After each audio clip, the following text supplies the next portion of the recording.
Battle of ತಾಲಿಕೋಟ ಆಯ್ತು. ವಿಜಯನಗರಕ್ಕೆ ಏನಾಯ್ತು? ಇಲ್ಲಿ ಇಲ್ಲಿದ್ದ ಪರಿಸ್ಥಿತಿ ಏನಾಯ್ತು? ಎಲ್ಲಿಗೆ ಹೋದ್ರು ಇಲ್ಲಿದ್ದವರೆಲ್ಲ? ಇಲ್ಲಿದ್ದಿದ್ ತುಂಬಾನೇ ಗೋಲ್ಡ್, ಟ್ರೆಷರ್ ಎಲ್ಲ ಇತ್ತು ಇಲ್ಲಿ. ಸೊ ತುಂಬಾನೇ ಹಂಪಿ ತುಂಬಾನೇ ರಿಚ್ ಎಂಪೈರ್ ಆಗಿತ್ತು ಆಗಿನ ಕಾಲದಲ್ಲಿ. ಸೊ ಅದ್ರಲ್ಲಿ ಏನಾಯ್ತು?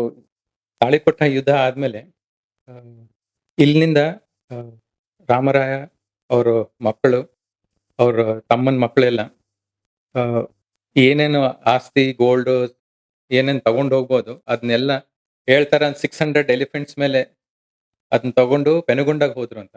ಈಗ ಎಕ್ಸಾಕ್ಟ್ ಫಿಗರ್ಸ್ ಗೊತ್ತಿಲ್ಲ. ಬಟ್ ಇಲ್ಲಿಂದ ನಮ್ family we shifted to Penukonda. And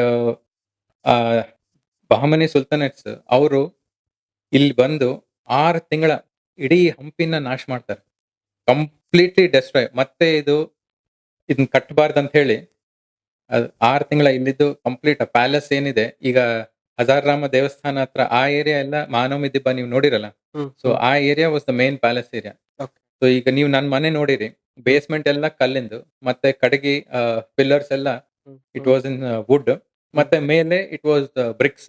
hmm, hmm. So ಆ ತರನೇ ಕಟ್ಟಿರಬಹುದು ಆ ಕಾಲದಲ್ಲಿ. But of course you can't even imagine ಯಾವ ತರ ಪಿಲ್ಲರ್ಸ್ ನಲ್ಲಿ ಕಾರ್ವಿಂಗ್ಸ್ ಎಲ್ಲ ಇದ್ವು.